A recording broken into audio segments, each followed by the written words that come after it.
Pada tahun 1980, sebuah tragedi kelam akan penembakan kepada sejumlah orang yang dianggap meresahkan kian marak terjadi. Hingga bagi sebagian telinga masyarakat sudah tak asing lagi dinamai dengan Petrus, penembak misterius. Bagaimana tidak, peristiwa penembakan tersebut dilakukan sejumlah kelompok yang hingga kini tak dapat dipastikan siapa dalang di balik peristiwa kelam tersebut. Meski sudah pasti yang menjadi korban dalam penembakan tersebut kebanyakan sosok lelaki dengan ciri anggota tubuh yang bertato.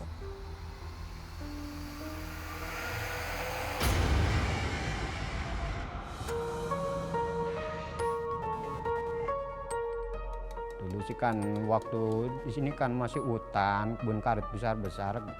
Itu pokoknya tempat itulah buangan mayat-mayat yang bertato itu. Saya yang pernah ketemu mah ada 2, tapi orang bilang kan dulu mah sering banyak. Lagi mancing malam-malam. Bawa petromak dulu kan penerangan masih petromak gitu. Kok ini bau-bau itu gitu. Saya malam ikut gotong. Anehnya, peristiwa tersebut seperti menghantui sebuah tempat yang disinyalir menjadi tempat pembuangan mayat dari aksi penembakan misterius tersebut. Waktu saya ngepel di sini kan sore sendiri, saya ini kayak ada orang turun dari tangga sana itu.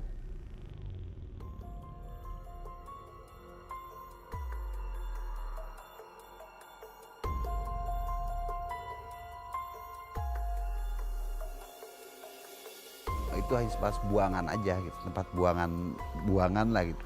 Dulu kan di sini emang sangat rawan gitu, tempatnya gitu. Rawan dan angker lah. Ditengkurapin sih di atas batu itu. Bang mukanya udah nggak tahu diambil atau diseret di jalan, nggak tahu. Laki-laki ada tatonya, bertato cowok. Lantas apakah kami mampu menguak misteri yang dirasakan oleh Bapak Ahmad dan penjaga villa lainnya yang kini semakin hari semakin meresahkan?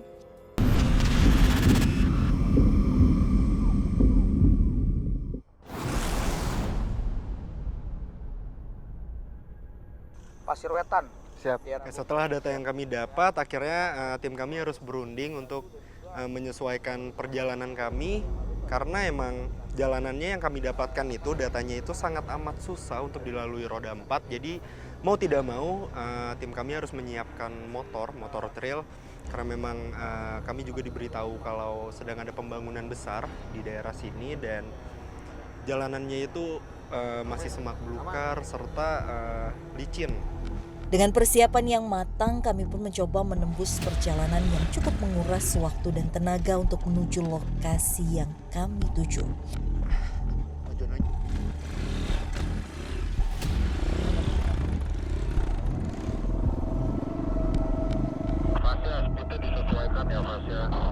Jadi aku digonceng sama Kaden untuk menuju ke lokasi tersebut dan benar saja seperti video yang aku lihat, pada saat perjalanan itu medannya sangat amat licin, dipenuhi dengan tanah merah, serta memang aku pun melihat banyak alat-alat berat. Memang ada pembangunan proyek di tempat ini dan menurut aku itu medan yang cukup ekstrim ya.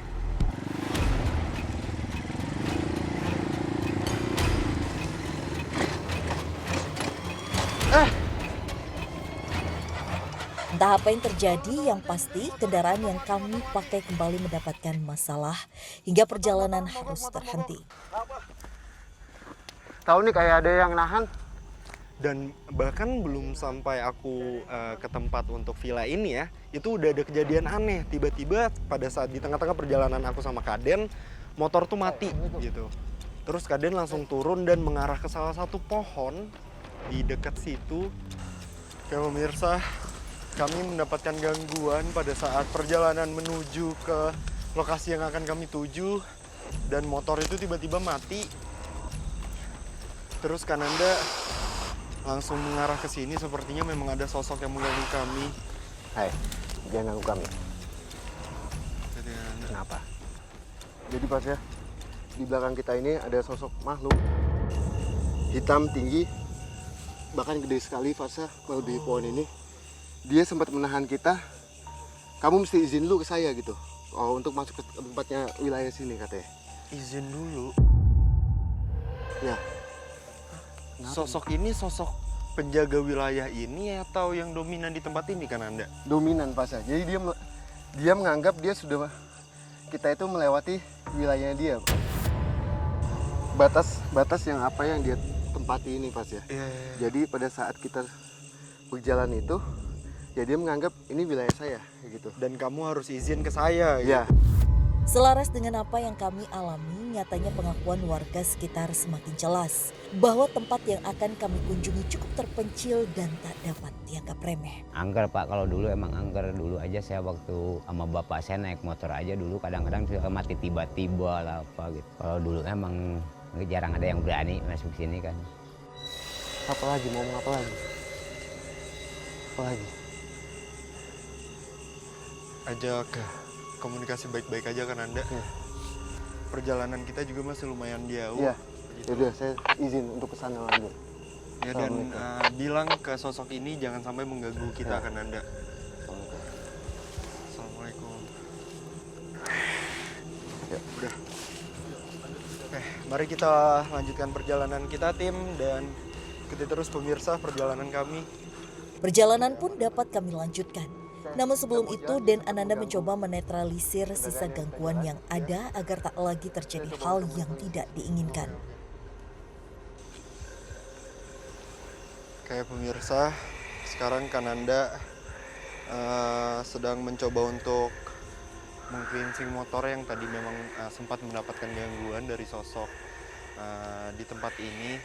Dan semoga kita bisa melanjutkan perjalanan kita. Ya. Karena memang masih berjarak cukup lumayan jauh ya. Ya. Pas ya, saya bantu.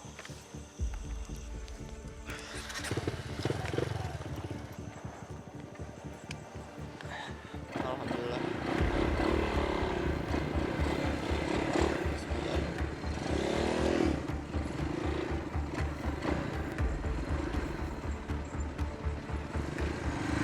Ini dia tempatnya.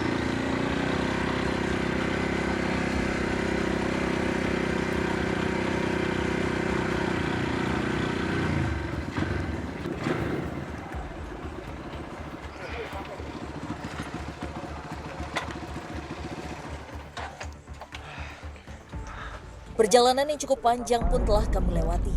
Kini yang tersisa hanyalah menguak cerita serta gangguan mistis di area villa ini. Akan tetapi, tak memerlukan waktu lama dan mencoba melakukan sesuatu demi menguak misteri yang ada. Dalam maksud ini Pak ya, saya ingin melihat lebih dalam lagi ada apa aja sini sih Pak ya. Oke, baik. Mungkin diminta night vision-nya Pak ya. Tim minta night vision.